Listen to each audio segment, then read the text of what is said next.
Tapos ang gagawin ko ay aadubuhin ko lang. So ito yon. Pag ako nag-adobo guys, parang paksiw lang yung style niya, hindi na ako magigisa.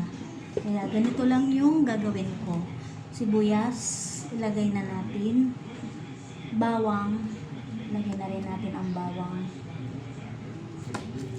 Itong paminta powder, ayan o.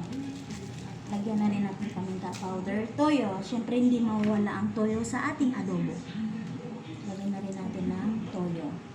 Kunti lang guys para matansya natin mamaya kung maalat or hindi.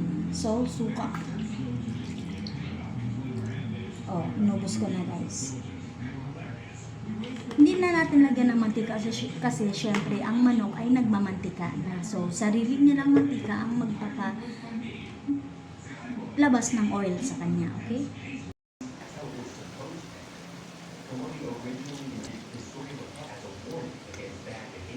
Kita mo yan guys, oh, nagmamantika.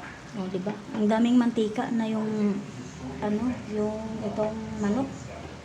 Tapos pag maggisa, lalagyan mo pa ng mantika. Pero depende naman sa inyo yan kung gusto niyo na igigisa muna or ganito yung style na pagluto. Parang paksiw lang kasi to.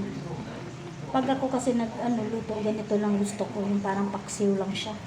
Hindi ko nagigisahin kasi mamantika nga siya, ayun, oh, daming mantika.